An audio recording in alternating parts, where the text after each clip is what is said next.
मुखिया जयंत चौधरी हैं, क्या उन्हें लगता है कि अब उन्होंने मुस्लिमों का साथ छोड़ दिया बीजेपी में जाकर? बिल्कुल पूर्ण रूप से इस बार अब छोड़ दिया। पहले तो वो सुन भी रहे थे कुछ, लेकिन जब से वक्फ बोर्ड का समर्थन हुआ है तब से उन्होंने लगभग साथ छोड़ दिया दोनों का। तो वक्फ बोर्ड बिल पास हुआ है, आपको लगता है मुस्लिमों को पीड़न होगा? जाहिर सी बात है, आप देखिए, आप पढ़िए उसको, आप भी पढ़िए और लोगों को भी पढ़वाइए। और अगर नहीं हो रहा है तो ये एक बार बताइए कि वक्फ बोर्ड, जब वक्फ बोर्ड आया है तो तमाम पार्टियां उसका विरोध कर रही है। मुस्लिम हिंदू की बात नहीं है, तमाम सेकुलर पार्टी भी है जो वक्फ बोर्ड का विरोध कर रही है। खाली मुस्लिम विरोध नहीं कर रहा है वक्फ बोर्ड का। जो सेकुलर पार्टी है, जो अपने आप को ये मानती है कि हमें सभी धर्मों का वोट चाहिए, वो इस तरह की राजनीति नहीं करते हैं। बीजेपी का ये कहना है जो जमीन हड़प रखी है लोगों ने उनसे देखो, मैं किसी पार्टी में टिप्पणी करने के लिए यहाँ नहीं बैठा हूँ। बीजेपी क्या कह रही है क्या नहीं कह रही है मेरी बात से मतलब नहीं है, लेकिन मैं आज ये जानता हूँ कि मैं आज इस पार्टी में मेरी इच्छा नहीं है, तो मैं पार्टी से भरे मन से इस्तीफा दे रहा हूँ।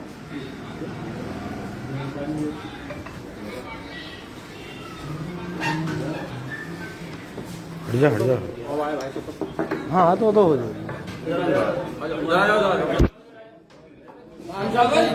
इस पार्टी में आए क्यों थे? इस पार्टी में आए क्यों थे आप? हाँ, वो सवाल बहुत बढ़िया है। वो सवाल है। मैंने सवाल किया है कि मैं इस पार्टी में आया क्यों था। मैं लगभग 25 वर्ष से समाजवादी पार्टी का सक्रिय सिपाही था और मैंने सारे चुनाव समाजवादी पार्टी को लड़ाए और 2017 में मेरी पत्नी को समाजवादी पार्टी ने सिंबल देकर नगर पालिका का टिकट दिया। हमने भारी मतों से, आप पब्लिक के आशीर्वाद से हमने उस कुर्सी को संभाला। पूरे 5 साल मैंने समाजवादी पार्टी का झंडा उठाए रखा, मैंने ईमानदारी के साथ उसका दामन थामा और सभी आंदोलन में मैंने हिस्सा लिया।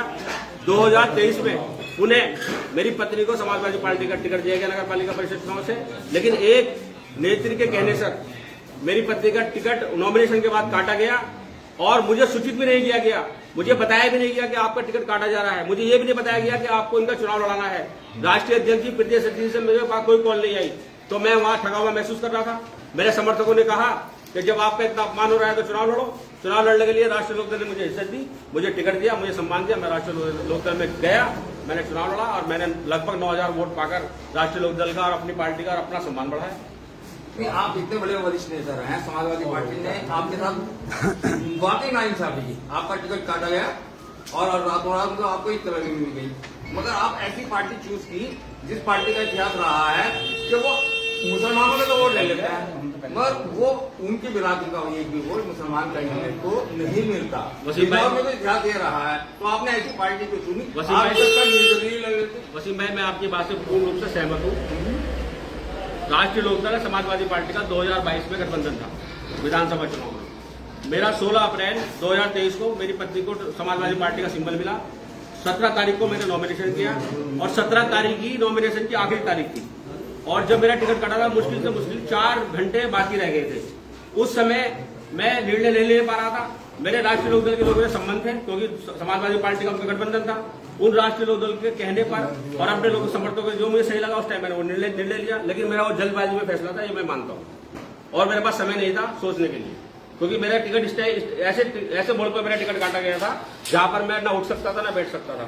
और वसीम भाई, मैं आप लोगों से भी जानना चाहता हूं, मेरा आपने व्यक्तित्व देखा है, मेरा आपने सब कुछ यहाँ कार्यकाल में 5 साल का नगर पालिका देखा है।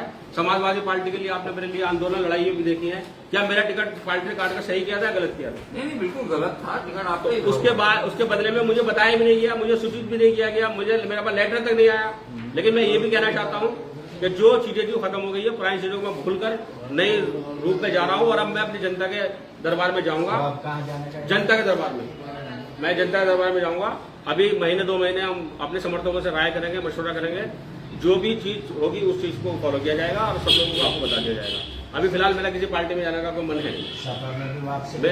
मेरा अभी कोई मन नहीं है। मैं अपने समर्थकों से राय करूंगा और फिलहाल तो मैं जनता की अदालत में जाऊंगा। मैं जनता की अदालत में जाऊंगा, जनता की अदालत जो तय करेगी मैं उसको मानूंगा। नहीं, आजकल भारी भरकम मुस्लिम नेता उसको आला समाज पार्टी की तरफ जा रहा है।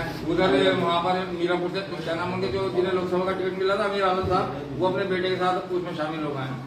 जी, मेरे उनसे अच्छे संबंध है, अमीर आलम से मेरे अच्छे संबंध है और उन्होंने मुझे बुलाया भी था, फोन भी किया था। मेरा उनसे पारिवारिक संबंध है, उनके लड़के से मेरी दोस्ती भी है डॉक्टर साहब से। तो अभी सब चीजों पर विचार किया जाएगा। फिलहाल तो मैं पार्टी छोड़ रहा हूँ, मैं किसी पार्टी में जा रहा हूँ ये मुझे भी नहीं पता। अभी मैं अपने लोगों से मशवरा करूंगा तो उसके बाद ये बता पाऊंगा। विधानसभा चुनाव लड़ने का सही रहता है। देखो जनता चाहेगी तो सब कुछ हो सकता है, नहीं चाहेगी तो कोई बात ही नहीं है। जनता के फैसले पर निर्भर करेगा। जनता ने मुझे कहा था 2017 में चेयरमैन नहीं लड़ो, मैंने लड़ी, मुझे वोट दिया, मुझे जिताया, मैंने उसके बदले में पूर्ण रूप से जनता का हक अदा करने का पूरा काम किया। कुछ कमी बेसी रह गई थी इसलिए मैं हार गया, चाहे वो टिकट की कमी हो या कुछ भी कमी हो। उसके बाद जब से मैं चुनाव हारा हूं, आप लोग सब भली भांति वाकिफ हो कि मैं घर नहीं बैठा हूं। जो मुझसे हो रहा है जनता के हितों की लड़ाई लड़ने के लिए मैं पूर्ण रूप से तत्पर हूं।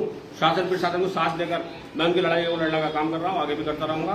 पार्टी मेरा सिंबल नहीं है, मेरा चेहरा, व्यक्तित्व मेरी पहचान है। उस पहचान के बदले में जो मुझसे जायज काम मुझसे होंगे वो मैं करने के लिए तैयार रहूंगा आगे भी। राजनीतिक दलों के नेताओं में चर्चा है, शहर के लोगों में चर्चा है कि आपने दिल्ली में MIM का इलेक्शन बढ़ाया जाता है और शायद के चुनाव MIM की टिकट को लड़ने की तैयारी करते हैं, वहाँ तक सही नहीं, मैं आपको ये बता दूं जहीर भाई, मैंने MIM का चुनाव नहीं लड़ाया। वो एक इंसिडेंट कह सकते हो आप, क्योंकि शिफाउर रहमान साहब मेरे बहनों लगते हैं रिश्ते में। उनके जो साले हैं शादाब अहमद, संभल के रहने वाले, मेरे अजीज दोस्त हैं। उन्होंने मुझे बुलाया था वहाँ पर, मैं उनके बुलाने पर गया था। वहाँ बिजनौर के कुछ लोगों ने मुझे बुला लिया, मुझे मंच पर चढ़ा दिया, वहाँ मैंने भाषण दे दिया। मैं ये नहीं कहूँगा मैंने भाषण दे दिया, मैं ये नहीं कहूँगा मैंने चुनाव नहीं लड़ाया, लेकिन एक वो इंसिडेंट कह सकता हूँ मैं, ऐसा मेरी प्लानिंग नहीं था। मैं एक संबंध निभाने, रिश्ते निभाने गया था, बात खत्म, उसमें वीडियो वायरल हो गई, मैंने उसको काम बताया था, मैं झूठ नहीं बोलता। ऐसा तो नहीं मैं कहूँगा कि मुझे जबरदस्ती बुला लिया, लेकिन मैं MIM में नहीं हूँ, ना मैं रहूँगा और आने वाले भविष्य में कभी MIM में जाऊँगा भी नहीं।